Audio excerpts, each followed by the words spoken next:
আজ আপনাদের সঙ্গে শেয়ার করব গাজরের সেরা রেসিপি।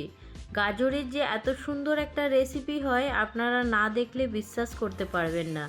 আর এই রেসিপিটা যদি এই গাজরের সিজনে মিষ্টির দোকানে যদি রাখা হয় তাহলে কিন্তু সেরা রেসিপি বলা যাবে।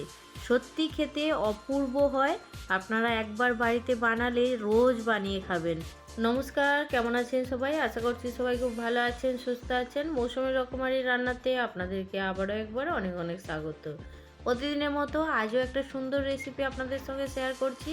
আশা করছি এই রেসিপিও আপনাদের ভীষণ ভালো লাগবে। যারা মিষ্টি খেতে পছন্দ করে তাদের তো ভীষণ ভালো লাগবে, আর যারা খেতে পছন্দ করেন না তারাও কিন্তু এই রেসিপির প্রেমে পড়ে যাবেন।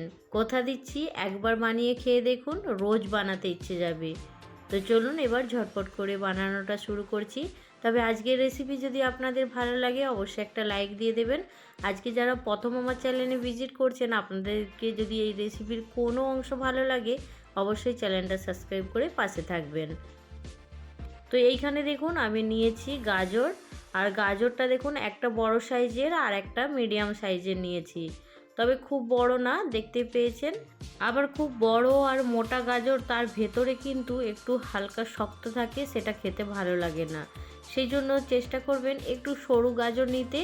আর এইখানে দেখুন আমি নিয়েছি এখনের যে শীতকালের গাজরটা, সেটা আপনারা চাইলে যে অরেঞ্জ কালারের গাজর আসে সেটাও কিন্তু নিতে পারেন। সেটা সব সময় পাওয়া যায়, কিন্তু শীতের সিজনের এই সেরা গাজর দিয়ে সেরা রেসিপি বানাবো, সেই জন্য আমি এই গাজরটা নিয়েছি। আর এইখানে দেখুন আমি একটা গ্রেটার নিয়েছি। আর গ্রেটারের দেখুন এইখানে আমি যে মোটা ছিদ্রটা আছে সেই মোটা ছিদ্র দিয়ে এখন এইখানে গাজরটা গ্রেট করে নেব। আর এইটা দিয়ে যদি গ্রেট করা হয় তাহলে কিন্তু সুন্দর একটু মোটা মোটা থাকবে, আর তখন কিন্তু এই রেসিপিটা খেতে ভালো লাগবে। গাজরটা যখন মুখের মধ্যে আসবে খেতে ভীষণ ভালো লাগবে। তো এইখানে দেখুন আমি সুন্দর করে এখন গ্রেট করে নিচ্ছি। আপনাদেরকে একটু সামনে থেকে দেখিয়ে দিচ্ছি। একটু মোটা ছিদ্র দিয়ে করলে একটু মোটা হবে, তবে কিন্তু খেতে ভালো লাগবে। একদম যদি মিহি করা হয় তখন মুখের মধ্যে আর খাওয়ার সময় গাজরটা পড়বে না, তখন আর ভালো লাগবে না। সেই জন্য চেষ্টা করবেন একটু মোটা গ্রেটার দিয়ে গ্রেট করে নিতে। যদি না থাকে তখন কিন্তু সরু গ্রেটার দিয়েই করে নেবেন। এখানে দেখুন আমার সুন্দর করে গ্রেট করা হয়ে গেছে। আর এইখানে দেখুন আমি এক মুঠো পরিমাণে গোবিন্দভোগ চাল নিয়েছি। যদি বাড়িতে গোবিন্দভোগ না চাল থাকে তাহলে সেই ক্ষেত্রে যদি বাসমতি চাল থাকে অল্প করে নিয়ে নেবেন, আর না হলে বাড়িতে যে কোনো চাল থাকলে সেটা নিলেই হবে।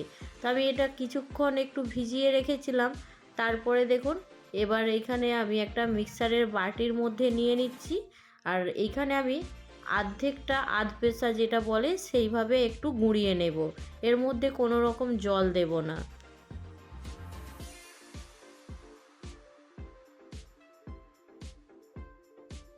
এইখানে দেখুন আমি সুন্দর করে এটাকে আধ ভাঙা করে নিয়েছি, দেখতেই পাচ্ছেন। তবে একদম মিহি করা যাবে না, এইরকম আধ ভাঙা অবস্থায় রাখতে হবে। তো এবার এইখানে দেখুন আমি একটা কড়া গ্যাস জ্বালিয়ে বসিয়ে দিয়েছি, আর কড়াটাকে একটু হালকা গরম করে নিয়েছি। এবার কড়ার মধ্যে 1 চামচ পরিমাণে ঘি দিয়ে দেব।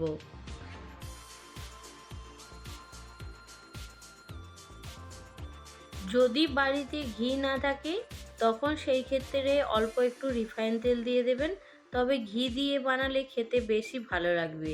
তো এইখানে দেখুন আমি এখন 1 চামচ পরিমাণে গাওয়া ঘি দিয়ে তারপরে এর মধ্যে গাজরটা দিয়ে দেব। ঘিটাকে একটু সুন্দর গরম করে নিয়েছি। এবার এর মধ্যে গ্রেট করা গাজরটা দিয়ে দেব। গাজরটা দেওয়ার পরে একটু হালকা নাড়াচাড়া করে নেব।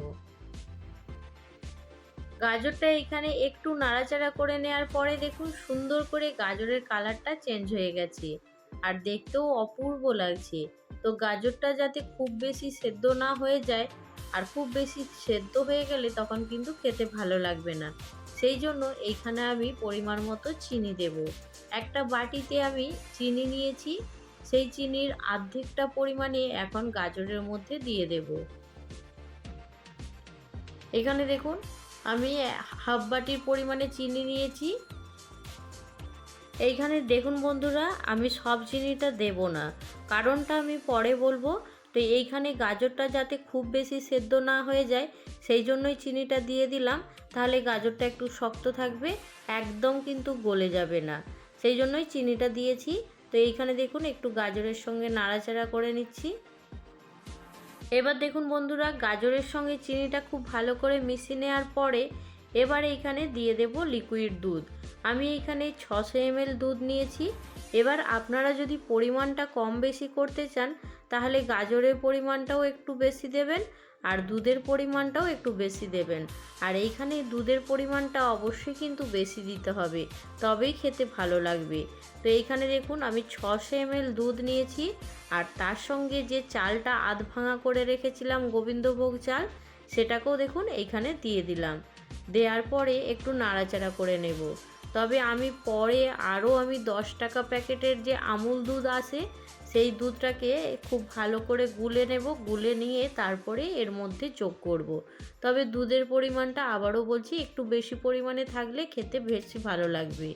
তো এইখানে দেখুন চালটা দেওয়ার পরে এবার একটু নাড়াচাড়া করে নিচ্ছি। আর গ্যাসের ফ্লেমটা একদম লো ফ্লেমে করে দেব। আর এইখানে এক্সট্রা করে কোনো রকম জল দেব না। গ্যাসের ফ্লেমটাকে একদম লো করে দিয়েছি। দেওয়ার পরে এবার এটাকে সেদ্ধ করতে দেব। এখানে দেখুন খুব সামান্য পরিমাণে একটু নুন দিয়েছি। আর নুনটা একদমই অপশনাল। অনেকে খেতে পছন্দ করে, অনেকে আবার পছন্দ করে না মিষ্টি জিনিসের মধ্যে। তো সেটা আপনারা আপনাদের পরিমাণ মতন দিয়ে দেবেন। তো এইখানে দুটো তেজপাতা দিয়েছি আর দুটো এলাচকে সুন্দর করে একদম গুঁড়িয়ে নিয়েছি অল্প একটু চিনি দিয়ে। দেওয়ার পরে দেখুন এবার এইখানে আমি মিশিয়ে দিলাম এইখানে এই গাজর আর চালের সঙ্গে। খুব ভালো করে সব কিছু মিশিয়ে একটু নাড়াচাড়া করে দিচ্ছি। দেওয়ার পরে আরও কিছুক্ষণ গ্যাসের ফ্লেমটাকে একদম স্লো করে এটাকে একদম সেদ্ধ হওয়ার পর্যন্ত আস্তে আস্তে মাঝে মাঝে নাড়াচাড়া করব, তারপরে রেখে দেব। তো এইখানে দেখুন কিছুক্ষণ নাড়াচাড়া করার পরে এটা কিন্তু অনেকটাই ঘন হয়ে গেছে। তো এবার এর মধ্যে আমি যে দুধটাকে বানিয়ে রেখেছি সেই দুধটাকে যোগ করে দেব। আমি এখানে চাইলে দুধটা আগেই দিতে পারতাম, কিন্তু দিলাম না। আমি এটা শেষের দিকে কেন দিচ্ছি, আমুল দুধের মধ্যে একটা সুন্দর গন্ধ থাকে, সেই গন্ধটা বজায় থাকার জন্য আমি শেষের দিকে এই দুধটা দিয়েছি। আর এইখানে কিন্তু আমার চালটা গাজরটা দুটোই কিন্তু সুন্দর একদম সেদ্ধ হয়ে গেছে আর দেখতেও যেমন সুন্দর লাগছে। অবশ্যই একবার বানিয়ে দেখুন এই শীতের সিজনে। গাজর যেমন বাজারে অ্যাভেলেবেল আছে, ঝটপট নিয়ে আসুন আর বানিয়ে নিন, খেতে অসম্ভব সুন্দর হয়। চাল আর গাজরটা সুন্দর একদম সেদ্ধ হয়ে গেছে আর দেখে বুঝতেই পারছেন এটা কতটা সুন্দর হয়েছে। সত্যি অসম্ভব সুন্দর হয়, একবার বানিয়ে দেখুন। আর এইখানে দেখুন বাকি যে চিনিটা ছিল সেই চিনিটা এখানে অ্যাড করে দিয়েছি। এবার এইখানে আমি কিছু ড্রাই ফ্রুট অ্যাড করেছি। এখানে আমি কাজু আর বাদাম নিয়েছি, আপনারা চাইলে আপনাদের পছন্দ মতন ড্রাই ফ্রুট দিতে পারেন। তো এইখানে আমি কাজু আর বাদাম দিয়ে খুব সুন্দর করে এখন মিশিয়ে নেব।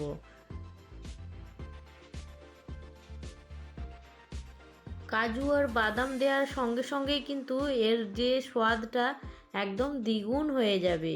তো ঝটপট করে বাড়িতে বানিয়ে দেখুন, কেমন হয়েছে জানাতে ভুলবেন না। আর চিনিটা আমি শেষের দিকে কেন দিলাম সেটাও একটু বলে দিই। তো আগে দিয়ে দিলে গোবিন্দভোগ চালটা যেটা আছে আধ ভাঙা হয়ে সেটা হয়তো সিদ্ধ হতে আরও অনেক সময় লাগতো।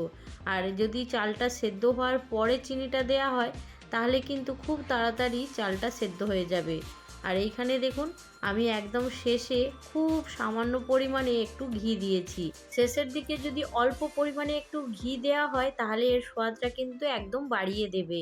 আমি গ্যাসের ফ্লেমটা বন্ধ করে দিয়েছি। বন্ধ করার পরে এখানে দেখুন গরম গরম একদম গাজরের ক্ষীর কিংবা গাজরের পায়েস তুলে নিয়েছি একটা পাত্রের মধ্যে। তারপরে ওপর থেকে একটু কিশমিশ দিয়ে সুন্দর করে সাজিয়ে নিচ্ছি। তো আজকের এই রেসিপি আপনাদের কেমন লাগলো জানাতে ভুলবেন না। এইভাবে বানিয়ে বাড়ির সবার সঙ্গে আনন্দের সঙ্গে খেয়ে দেখুন, ভীষণ ভালো লাগবে। তো আজকের রেসিপি এখানে শেষ করছি। পরবর্তী রেসিপি নিয়ে খুব তাড়াতাড়ি দেখা হবে। সবাই ভালো থাকবেন, সুস্থ থাকবেন, বাই।